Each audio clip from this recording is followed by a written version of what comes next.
A lavish anniversary party becomes a public trial. A husband's betrayal, a mistress's cruel victory speech, all in front of the city's elite. "He's mine, now," she whispered, a diamond engagement ring flashing on her finger. "He's having a baby with me."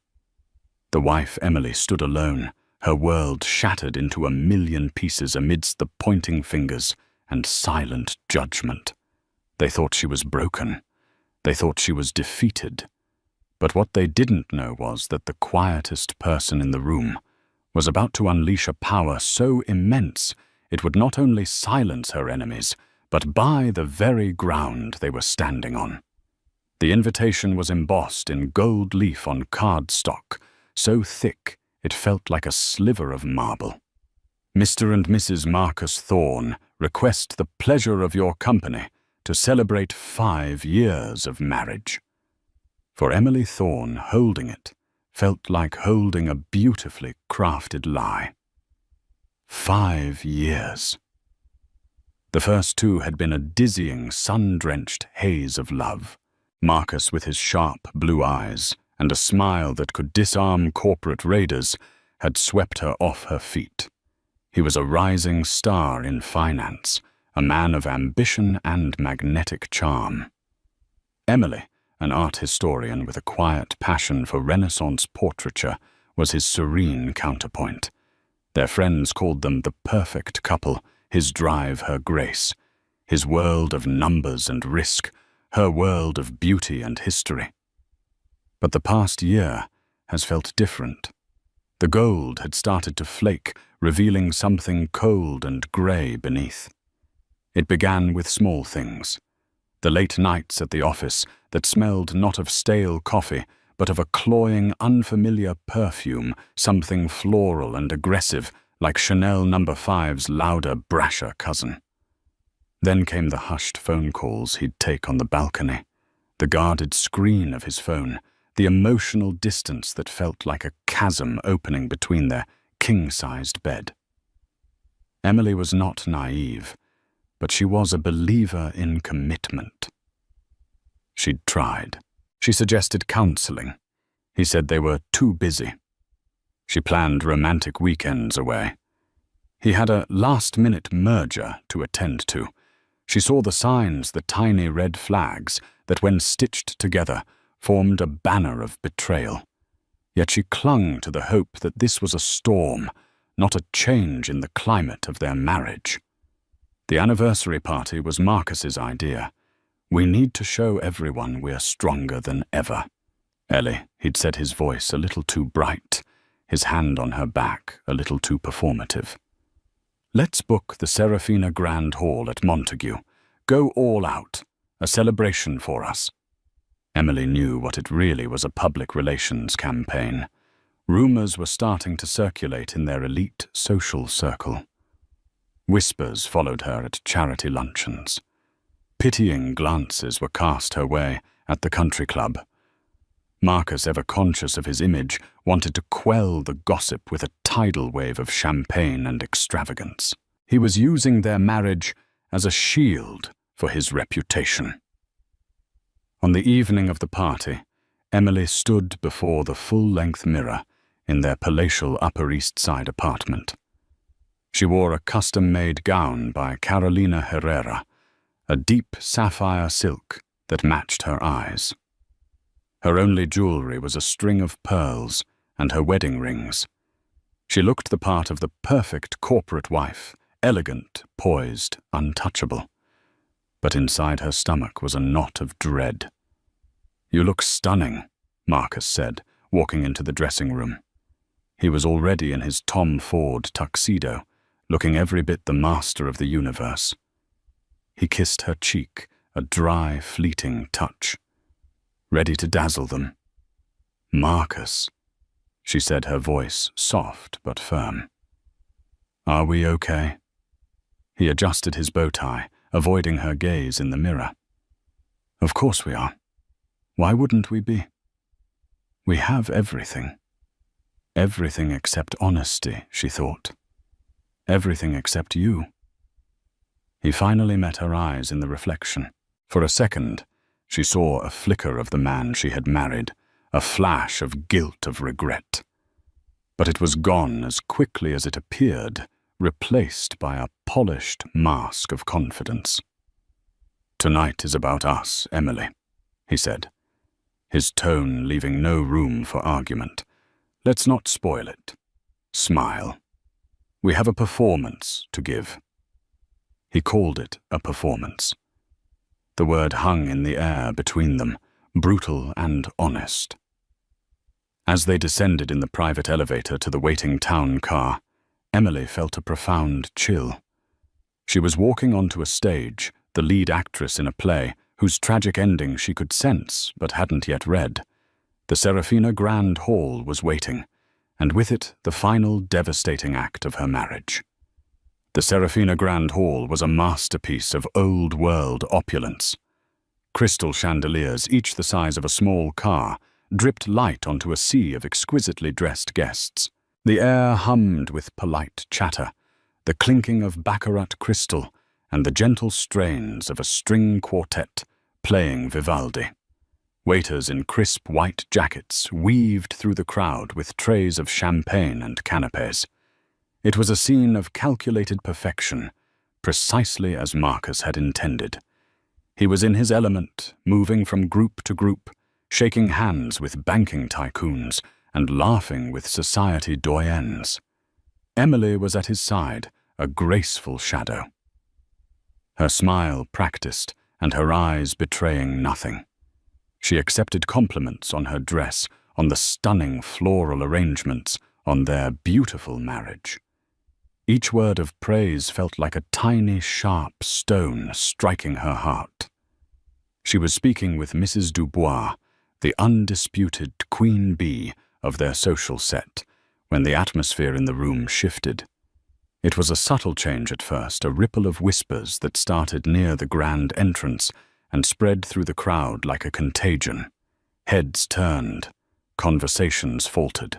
Emily followed their gaze.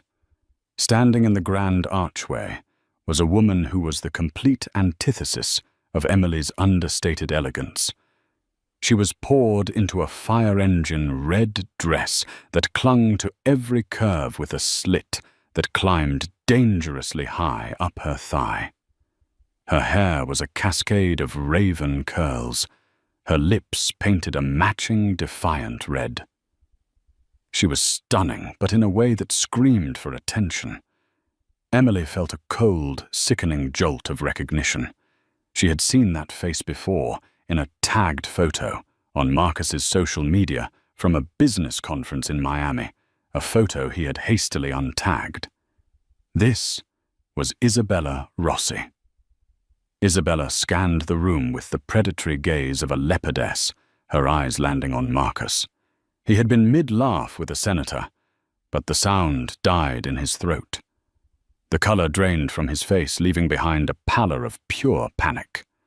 For a moment, the master of the universe looked like a terrified boy, caught with his hand in the cookie jar. Isabella began to move through the crowd, a shark gliding through the water. The guests parted for her, their curiosity mixed with a delicious sense of impending scandal. She didn't look at anyone else. Her focus was entirely on Marcus, and by extension, Emily. "Marcus, darling," she purred as she reached them, her voice loud enough for everyone nearby to hear. She completely ignored Emily, placing a perfectly manicured hand on Marcus's chest. "I couldn't bear the thought of you celebrating without me." Mrs. Dubois' eyebrows shot up to her hairline. The senator suddenly found a pressing need to check his phone. The circle around them widened as people leaned in shamelessly, eager to witness the carnage. "Isabella." Marcus stammered, his voice tight. "What are you doing here? This is a private event." "Oh, I know," she said, her smile a slash of red. She ran her finger down his lapel. "But our relationship isn't exactly private anymore, is it? Not after Aspen, or the Hamptons, or that lovely week in Lake Como. Each location she named was a trip Marcus had claimed was for a solo boys' weekend or a vital business retreat. Each word was a dagger twisting in Emily's gut. The whispers around them grew louder. This was no longer a party. It was a public execution. Emily stood frozen, a marble statue, amidst the chaos. She could feel hundreds of eyes on her watching, waiting for her to crumble, to scream, to cry. She did none of those things. A strange glacial calm settled over her. The hurt was immense, a physical ache in her chest. But something else was rising alongside it, a cold, clarifying anger. She finally looked at her husband, truly looked at him. The panic in his eyes was not for her, not for their marriage. It was for his reputation, his meticulously crafted image now being torched before his very eyes. He wasn't looking at her. He was looking at Isabella, a frantic, pleading look that said, "Not here. Not now." That look told Emily everything she needed to know. The hope she had foolishly clung to evaporated. This wasn't a storm. The climate had changed forever, and she was standing in the icy heart of a new, desolate winter. Isabella finally turned her attention to Emily. Her eyes, dark and triumphant, raked over Emily's sapphire gown with contempt. "So you're the wife," she said, her tone dripping with mock sympathy. "Emily, Marcus has told me so much about you. It's a pleasure to finally meet the woman I'm replacing." The string quartet had mercifully stopped playing. The silence that filled the grand hall was thick and heavy, broken only by the frantic, excited whispers of the guests. Isabella Rossi had captured her audience, and she was clearly reveling in the spotlight. "Replacing me," Emily's voice was surprisingly steady, a low, clear note in the cacophony of gossip. It wasn't the hysterical shriek the crowd had been hoping for. Isabella's smile widened a cruel, self-satisfied curve. "Don't play dumb, it's unbecoming. This whole charade," she waved a dismissive hand, indicating the opulent room. "The guests, the very party itself, is over. Marcus and I are in love." Marcus, finally finding some semblance of his voice, tried to intervene. "Isabella, this is not the time or the place." He reached for her arm, but she snatched it away. "Don't you dare!" she hissed at him, her voice a venomous whisper that still carried in the charged air. "Don't you dare try to manage me. Not anymore. I'm done being your dirty little secret. I'm done waiting in hotels while you play the dutiful husband." She turned back to Emily, her eyes glittering with a victor's malice. This was her moment, the culmination of months, maybe years of scheming. She wasn't just here to claim Marcus. She was here to obliterate Emily. "He doesn't love you, you know," Isabella continued, stepping closer, invading Emily's personal space. "He might respect you. He might be fond of you like one is fond of a comfortable old armchair. But he doesn't desire you. He hasn't for years. He comes to me for passion, for life, for a woman who understands what a man like him needs." Emily remained silent, her posture impeccable. She held Isabella's gaze, refusing to give her the satisfaction of looking away. Inside her heart was hammering against her ribs, each beat a painful reminder of the 5 years she had dedicated to a man who was now standing by, paralyzed, as she was, systematically dismantled in public. "You're probably wondering why now," Isabella said, her voice dropping to a conspiratorial yet theatrical tone. "Why I chose tonight, your special night, to make my entrance." She paused for dramatic effect, letting the anticipation build. Then she slowly, deliberately lifted her left hand. On her ring finger was a massive canary diamond, so large and garish it looked like it belonged in a museum exhibit on volcanic rock. It was a stark, screaming contrast to Emily's elegant, understated platinum wedding set. "Marcus asked me to marry him last week in Paris," Isabella announced. A collective gasp went through the room. "He's just been waiting for the right moment to tell you." Marcus looked ashen. "Bella, that's not—" "We didn't—" "Oh, shut up, Marcus," Isabella snapped, not even glancing at him. "Don't be a coward now." She looked back at Emily, her expression a toxic mix of pity and triumph. And then she delivered the final, devastating blow. "There's more," she said, placing a protective hand over her flat stomach, a gesture universally understood. "The real reason we can't hide anymore, the reason you have to step aside. I'm pregnant. We're having a baby." If the engagement ring had caused a gasp, this news detonated a shockwave through the hall. It was the ultimate irrefutable checkmate. An affair was a scandal. A divorce was a tragedy. But a baby was a new beginning, a new dynasty. And it made Emily in that instant a relic of the past. Isabella leaned in her voice now, a sibilant whisper meant only for Emily, but her triumphant expression was for everyone to see. "He's mine, Emily. The man, the future, the family. It's all mine now. You've lost. Just sign the papers, take your alimony, and disappear gracefully. It's the only thing you have left." For the first time, Emily's composure faltered. Her eyes flickered with a deep, profound pain. The baby. That was the one thing she and Marcus had tried for, the one dream that had never materialized, a source of quiet, private sorrow for years. And this woman, this stranger, had been given it so easily. The hurt was so sharp, so blinding, it almost brought her to her knees. She felt the world tilt, the faces of the guests blurring into a grotesque tapestry of judgment and morbid curiosity. She had lost. Isabella was right. She had lost everything. All eyes in the Serafina Grand Hall swung from the triumphant mistress to the humiliated wife and finally to the man caught between them. The silence was absolute. This was the moment of truth. Every person in that room, from the most powerful CEO to the youngest socialite, held their breath, waiting to see how Marcus Thorne would react. It was a crucible, and his character was about to be tested in the most public way imaginable.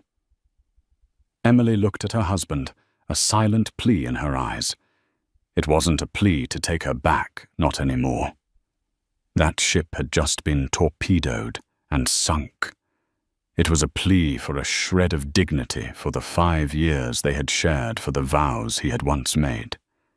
Deny her, her eyes begged. If not for me, then for the memory of what we once were. Don't let this be how it ends. Marcus met her gaze, and in that fleeting second, she saw his soul laid bare. He was a man drowning in his own choices, suffocated by the consequences of his weakness. He saw the woman who had stood by him, supported his ambitions, and created a sanctuary of peace for him to come home to.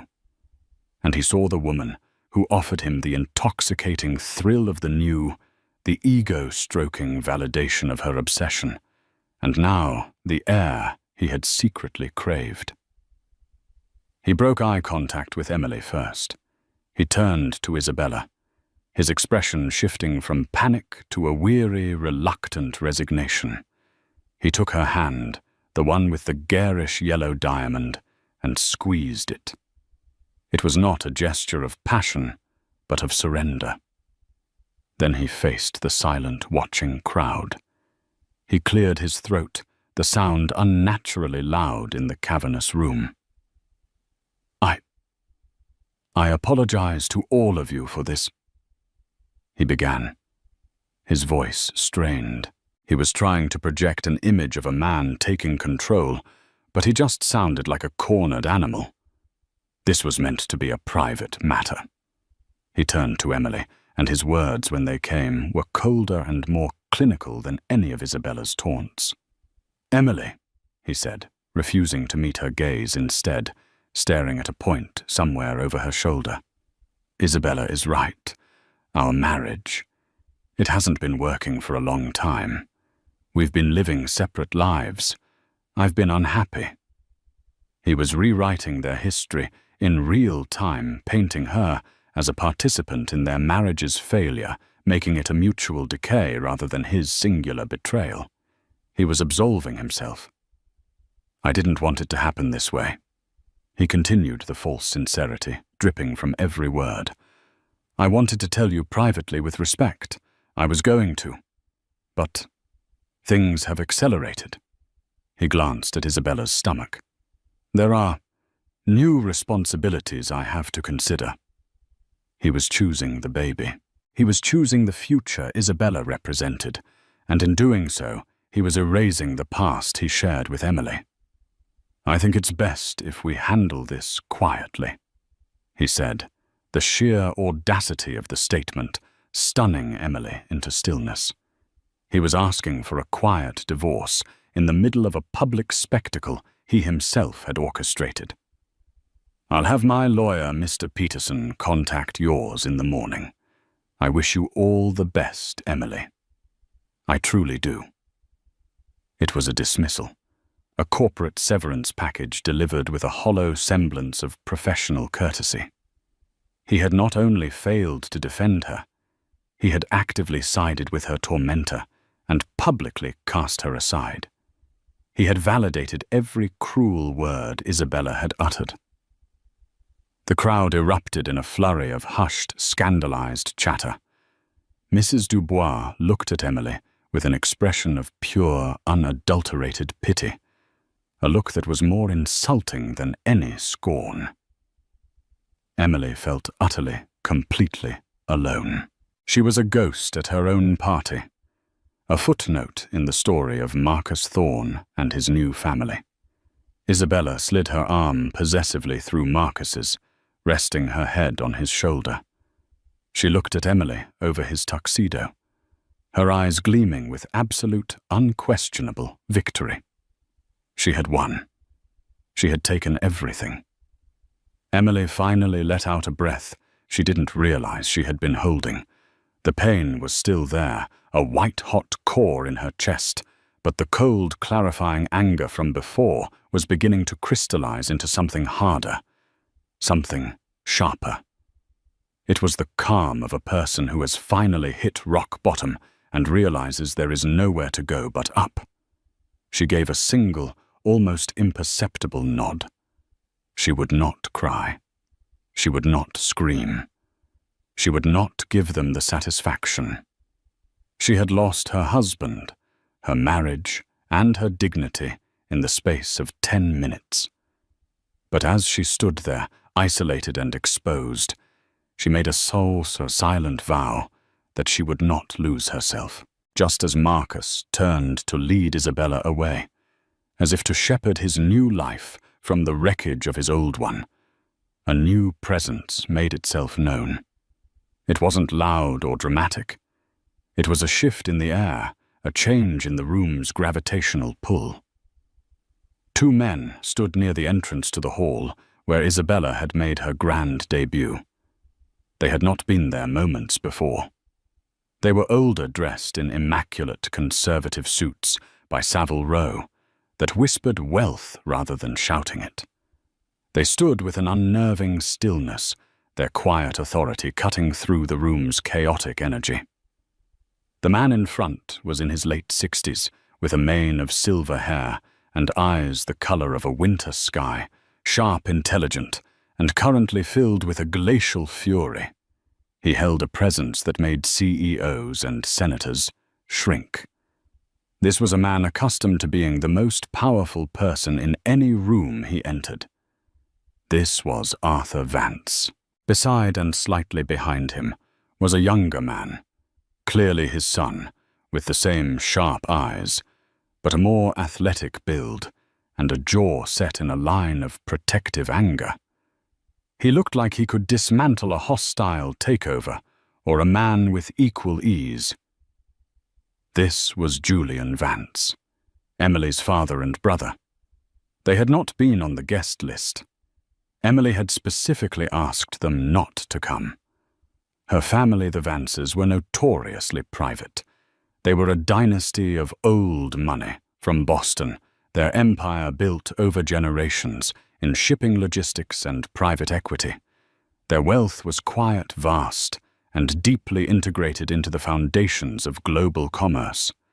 They did not flaunt it. They did not attend frivolous parties. They valued privacy and integrity above all else, which was why Emily's marriage to the ambitious new money Marcus Thorne had always been a point of quiet concern for them. "We don't want to intrude on your life, darling," her father had said. "This is your world, but if you ever need us, we are a phone call away." She hadn't made the call, but someone must have. Perhaps her assistant Clara, who had been with her for years and was fiercely loyal. It didn't matter. They are here now.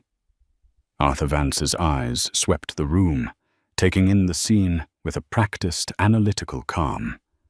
He saw the triumphant mistress clinging to his son-in-law's arm. He saw the pitying, judgmental stares of the guests. And he saw his daughter standing alone, poised and unbroken, but with a universe of pain in her eyes. His expression hardened, the fury in his eyes solidifying into something cold and absolute. They began to walk forward. Like Isabella, they parted the crowd, but for an entirely different reason. People didn't move out of their way to get a better look at a scandal. They moved out of an instinctual, almost primal sense of deference. Whispers rippled through the room again, but these were different. "Is that Arthur Vance?" a hedge fund manager muttered to his wife. "Arthur Vance. What is he doing here?" "I thought he never left Boston," she whispered back. "Thorne must be more connected than I realized." Marcus and Isabella stopped their triumphant exit, halted. Marcus turned, and his face, already pale, went chalk white. He had met Arthur Vance only once to ask for Emily's hand, a meeting that felt more like a deposition, and once at the wedding. He knew on an intellectual level that his father-in-law was a powerful man, but he had never understood the true scale of that power. He had viewed the Vances as archaic and reclusive, a relic of a bygone era. He had fatally underestimated them. Arthur and Julian didn't stop at Marcus. They walked straight to Emily. Arthur reached out and took his daughter's hand, his grip firm and reassuring. Julian stood at her other side, a silent, formidable guard. They formed a protective wall around her. "Are you all right, Emily?" Arthur asked, his voice low and calm, meant only for her. Emily looked up at her father, and for the first time that night, she felt the ice around her heart begin to crack. A single tear traced a path down her cheek. "No," she whispered, her voice breaking with the single word. "But I will be." Arthur squeezed her hand. "Yes, you will." He then turned his gaze, which was now devoid of any warmth, onto Marcus. He didn't raise his voice. He didn't have to. The sheer weight of his disapproval was suffocating. "Marcus," he said, the name sounding like an insult. "You have made my daughter feel unwelcome. At her own anniversary party, in front of her friends, you have brought this imbecile person." He gave Isabella a look of such profound disdain that she physically recoiled into her life and humiliated her. "Mr. Vance, sir," Marcus began, his voice cracking. "This is a misunderstanding. It's a private family matter. There is nothing private about this room. Arthur stated flatly. "And you ceased to be family approximately 15 minutes ago. You have made a catastrophic miscalculation." Isabella, emboldened by her victory and ignorant of the true power she was facing, scoffed. "And who are you, some old man trying to defend his washed-up daughter? Marcus and I are in love. We're having a baby. There's nothing you can do about it." Julian took a step forward, his expression thunderous, but Arthur put a restraining hand on his son's arm. He looked at Isabella as if she were a curious insect. "Young woman," Arthur said, his voice dropping to a dangerously quiet level, "you have mistaken a moment of poor taste for a lifetime victory, a common error of the short-sighted." He then turned away from both of them, dismissing them as utterly irrelevant. His gaze fell on a harried-looking man in a tuxedo, the Montague Hotel's general manager, Mr. Dubois, who was hovering nearby, wringing his hands. Arthur Vance looked at the manager, his eyes holding the cold, hard glint of a man about to move billions of dollars with a single command. "You," Arthur said, his voice clear and resonant, cutting through the silence of the hall. "You are in charge here," the manager scurried forward. "Yes, Mr. Vance. An honor to have you, sir. Is there a problem?" The true nature of the problem was about to be revealed, and it was far bigger than Mr. Dubois could ever imagine. Mr. Dubois, the general manager, practically bowed. "A problem, Mr. Vance? Anything at all, we can have a security escort." He trailed off, gesturing vaguely towards the source of the disruption, Marcus and Isabella. Arthur Vance held up a hand, a simple gesture that commanded absolute silence. He wasn't looking at Marcus or Isabella anymore. To him, they had ceased to exist. His focus was purely on the venue, the stage upon which his daughter had been so cruelly humiliated. "The problem, Mr. Dubois." Arthur began, his voice calm and deliberate, as if he were discussing a minor alteration to a dinner reservation, "is that this establishment, this beautiful hall, will now forever be associated with a rather unpleasant memory for my daughter." He paused, letting the statement hang in the air. The crowd was utterly captivated. This was a drama far more compelling than any opera. "The Vance family does not tolerate unpleasant memories," Arthur continued. "We erase them, or when that's not possible, we acquire them and change the narrative." A confused murmur went through the room. "Acquire them." What did that mean? Marcus stared, a dawning horror on his face. He was starting to understand the chasm between his world of flashy leveraged finance and the Vance family's world of quiet foundational power. He built things on debt and speculation. They owned the bedrock. Arthur turned his piercing gaze back to the manager. "My family's primary holding company is the Vance Global Group. I assume your hotel, the Montague, is part of the Sovereign Hospitality portfolio." Mr. Dubois's eyes widened in shock. "Why, yes, sir, it is." "I thought so," Arthur said with a nod. "My son Julian here heads our acquisitions division. He's had his eye on Sovereign for some time. They've been undervalued since their last quarterly report." "Julian, what was the figure we discussed?" Julian, who had been silent until now, spoke with the clipped precision of a surgeon. "Their market cap at closing bell on Friday was approximately $6.8 billion, Father. We currently hold a non-disclosed 7% stake. An aggressive offer at a 25% premium would be $8.5 billion. It's an all-cash offer they would be legally obligated to present to their board. Given their current debt load, they would be fools to refuse." A wave of genuine, audible gasps swept the hall. People weren't just whispering anymore.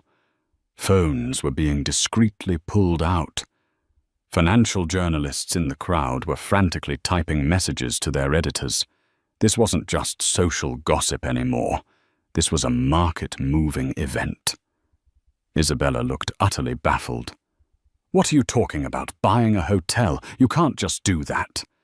"My dear," Julian said, turning to her with a look of pity. "We're not buying the hotel. We're buying the company that owns the hotel, and the 37 other luxury properties in its international portfolio. This building is a rounding error." Arthur Vance looked back at the stunned Mr. Dubois. "My personal assistant, Mr. Caldwell, has been on the phone for the last half hour with the chairman of Sovereign's board. They've just been made aware of our impending hostile takeover bid, which will be tendered at the market open tomorrow morning. However, to avoid any unpleasantness, we are making a direct offer tonight for this specific property. A prepayment, if you will." He reached into his suit jacket and pulled out not a checkbook, but a simple, elegant leather folio. He opened it and produced a single sheet of paper. "This is a letter of intent backed by a direct wire transfer confirmation from our bank in Zurich. We are purchasing the Montague Hotel, New York, the land, the building, the brand, everything, effective immediately."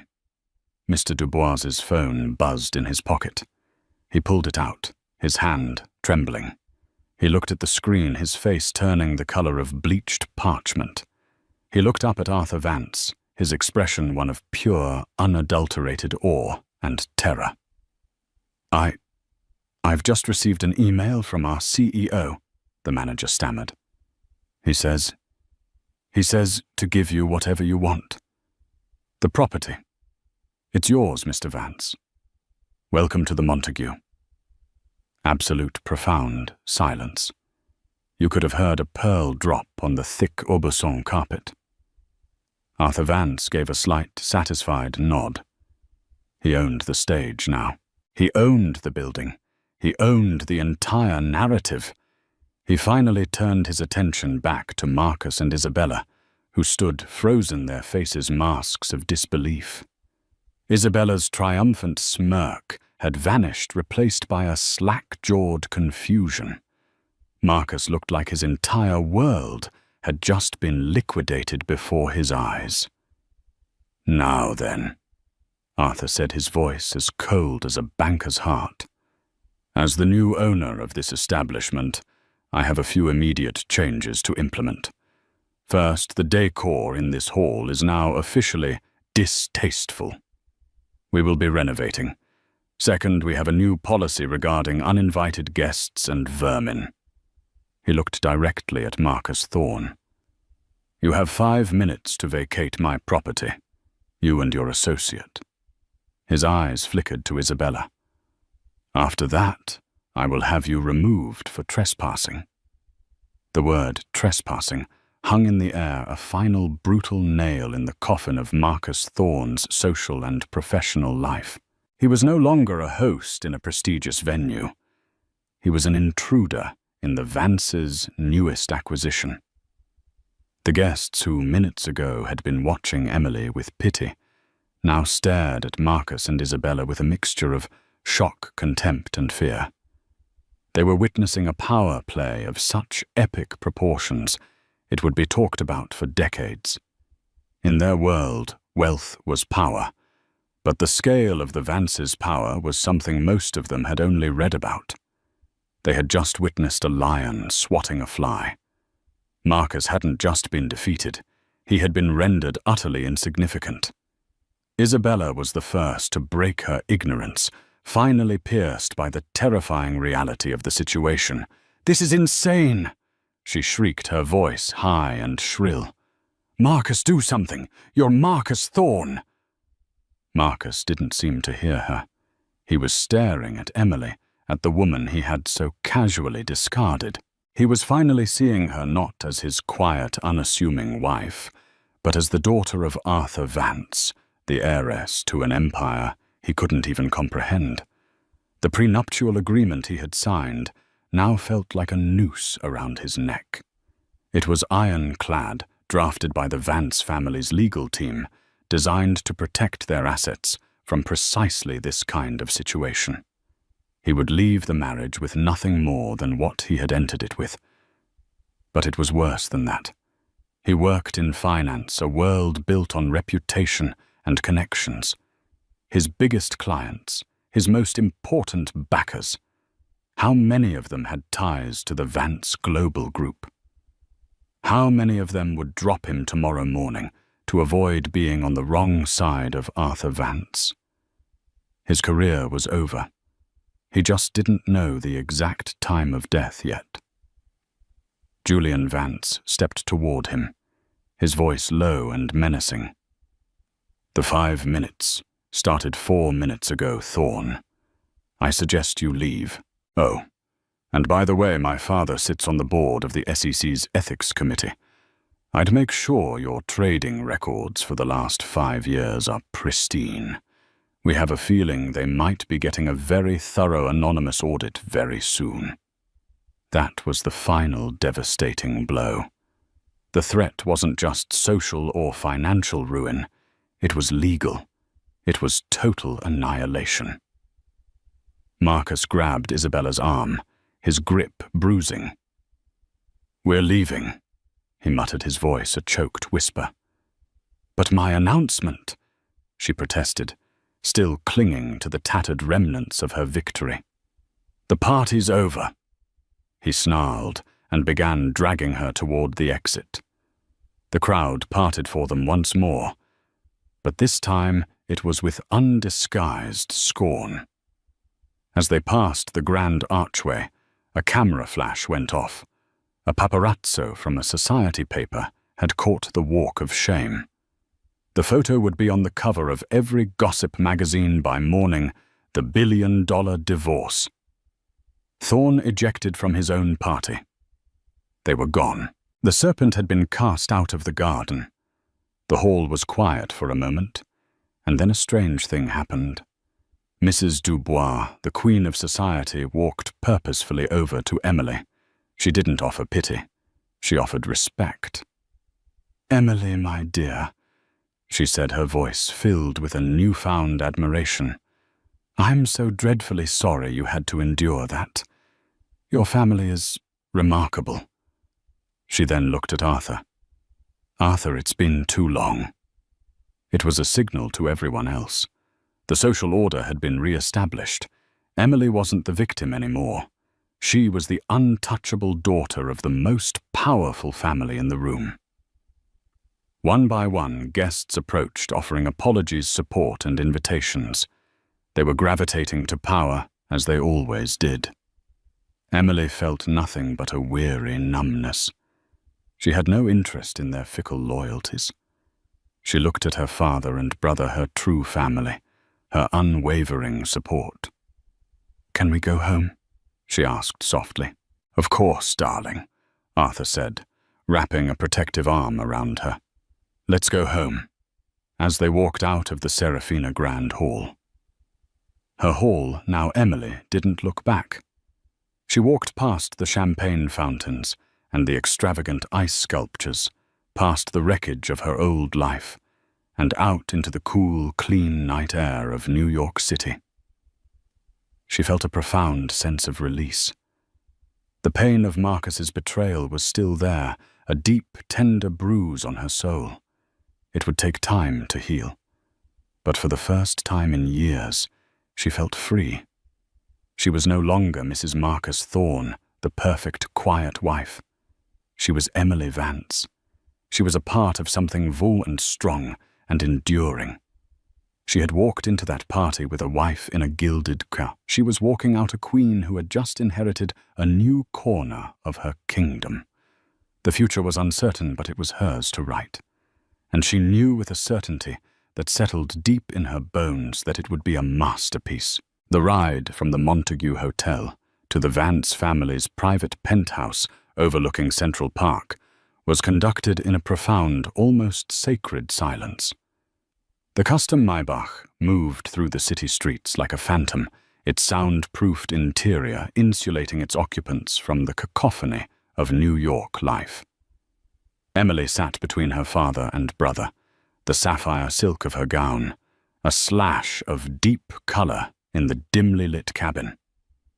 The adrenaline that had sustained her through the public ordeal was beginning to ebb, leaving behind a deep, bone-weary exhaustion and a creeping, hollow ache. She stared out at the blurred city lights, seeing not the vibrant metropolis, but the ghost of Isabella's triumphant smile, hearing the echo of Marcus's clinical dismissal. The baby.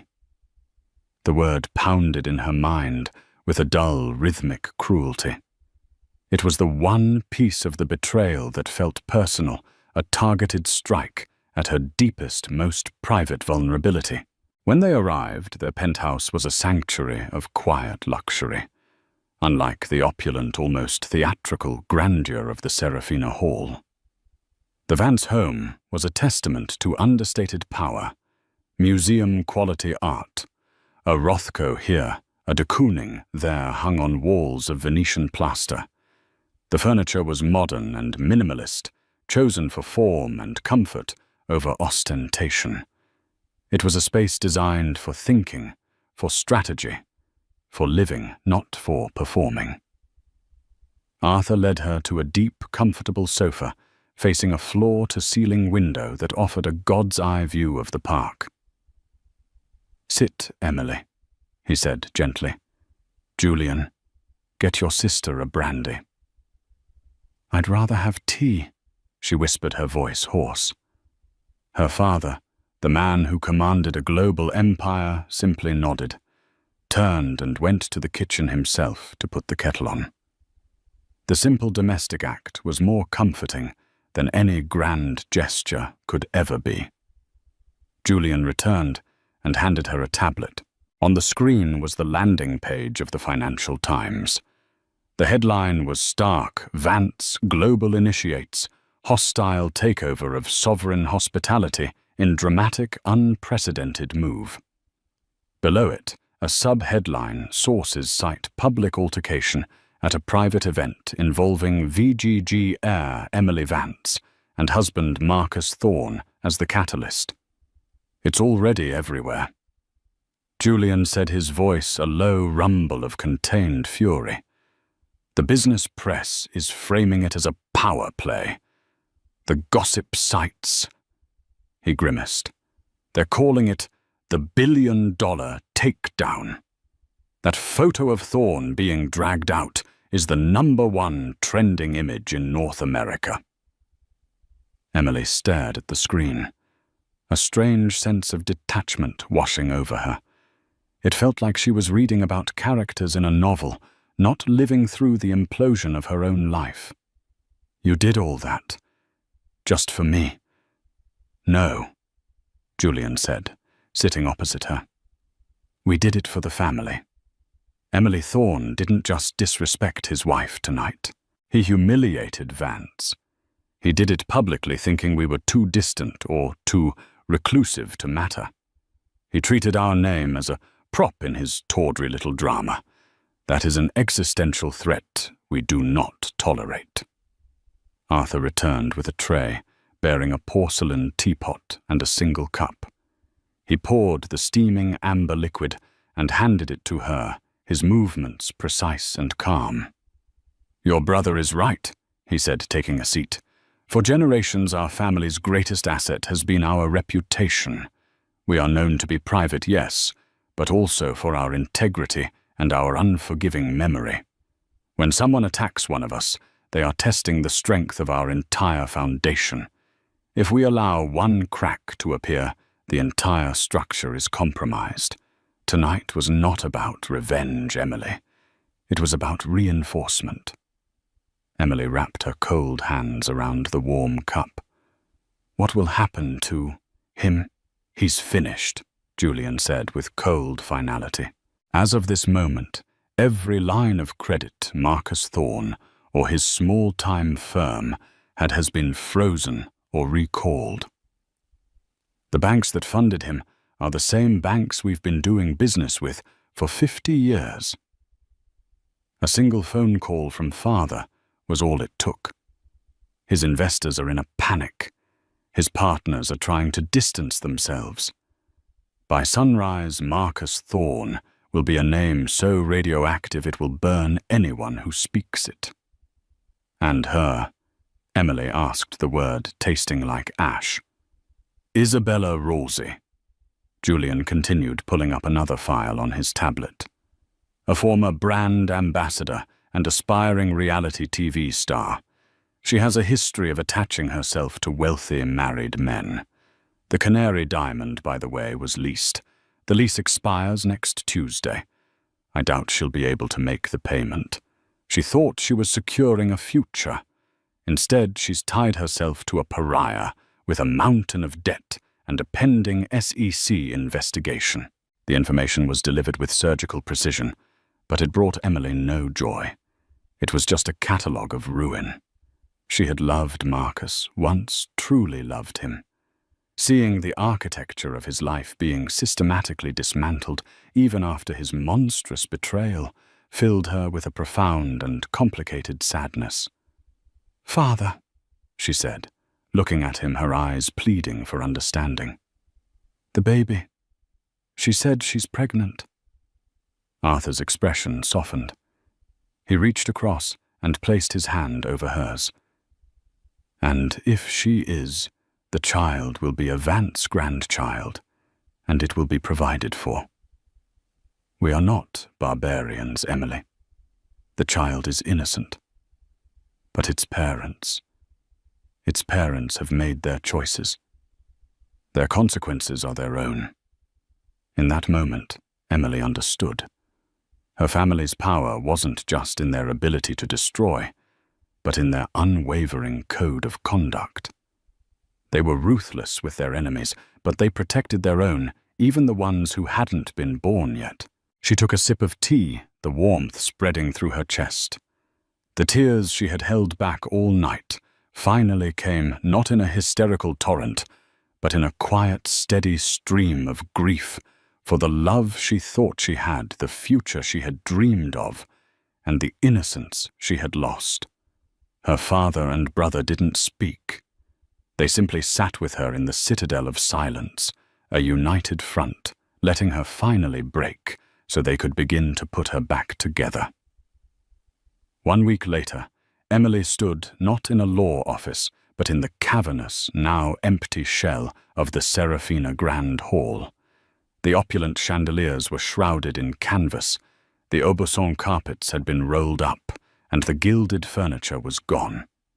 The room was stripped bare, a skeleton awaiting a new identity. The air smelled of dust and potential. It had been a week of relentless, quiet efficiency. The divorce proceedings were underway, handled by the Vance family's most formidable lawyer, a woman known in legal circles as the Velvet Hammer. Marcus, as predicted, had not contested a single point. His surrender was total and immediate. He had signed away his rights, his claims, and his presence in her life with the stroke of a pen. Emily had received a single pathetic text message from him. "I'm sorry. I never understood." She had deleted it without replying. Reports from her legal team painted a bleak picture of his new reality. He and Isabella were holed up in a rented condo in New Jersey, the press camped outside. His firm had collapsed. His partners had sued him. The SEC audit was real, and it had uncovered significant irregularities. Isabella, far from being the gloating victor, had reportedly been heard screaming at him that he had ruined her life. The great love story they had proclaimed had curdled into a bitter, claustrophobic nightmare of their own making. Emily felt a distant pity, but no more. Her focus was on the future, and it started here in this room that had been the site of her deepest humiliation. Her father had given her carte blanche. "The Montague is yours to manage," he'd said. "A project, something to focus on." She was standing with the lead architect for the Vance Foundation's charitable projects, a brilliant woman named Lena Petrova. "It has good bones," Lena said, her voice echoing in the empty space. "Classic proportions. What do you see for it, Emily?" Emily walked to the center of the room, to the very spot where she had stood isolated and alone. She remembered the hundreds of staring eyes, the whispers Isabella's venomous words. A lesser person might have demolished the place, erased it from the earth. But Emily was a Vance. They didn't erase history. They reshaped it to their will. "I see a place for the public," Emily said, her voice clear and strong. "This part of the city lacks a major cultural center. The Met is too far uptown for these communities. I want to turn this hall, this entire wing of the hotel, into the Vance Annex for contemporary art." Lena's eyebrows shot up in surprise and delight. "Emily, that's ambitious. The cost, the logistics. The foundation will fund it," Emily stated simply. "I want this to be a place of beauty, of learning, free admission. I want school children to come here and see their first masterpiece. I want struggling artists to have a place to display their work. I want to take a space that was built for private exclusionary luxury and turn it into something that gives back. We will transform a monument to vanity into a testament to creativity." She looked at the grand archway, where Isabella had made her entrance. "That," she said, pointing, "will be the main entrance. We'll tear down the doors. It should be open, welcoming. A place where no one ever feels uninvited." In that decision, something whole shifted within her. She wasn't just healing. She was creating. She was taking the ugliest moment of her life and using its foundations to build something beautiful and lasting. This was a power greater than buying a company or ruining an enemy. It was the power of transformation. Later that evening, back at the penthouse, Emily stood before a painting she had asked to be brought from the family's Boston estate. It was a portrait by Artemisia Gentileschi, a 17th-century female artist who had channeled her own trauma into powerful, defiant works of art. The painting depicted a strong-willed, intelligent woman gazing out at the viewer. Her expression neither happy nor sad, but filled with a deep, knowing resilience. Emily saw a reflection of herself not in the woman's face, but in her spirit. The pain of the last week was real, a scar she would always carry. But it was no longer a wound. It was a part of her story, the chapter that had ended a fairy tale and started an epic. She was no longer just a wife, a daughter, or a victim. She was Emily Vance, a patron, a builder, a force. She had found her own canvas, and she was just beginning to paint. And so Emily Vance walked away, not into an ending but a beginning. The story of that night became a legend in the city's elite circles, a cautionary tale about the difference between loud arrogance and quiet power. Marcus Thorne and Isabella Rossi disappeared from the high society pages, their names becoming synonymous with public humiliation. They got the future they wanted, but it was built on a foundation of scandal and social exile. But for Emily, the story was one of reclamation.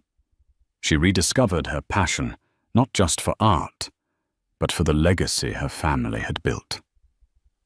She took an active role in the Vance Foundation, becoming one of the city's most respected philanthropists.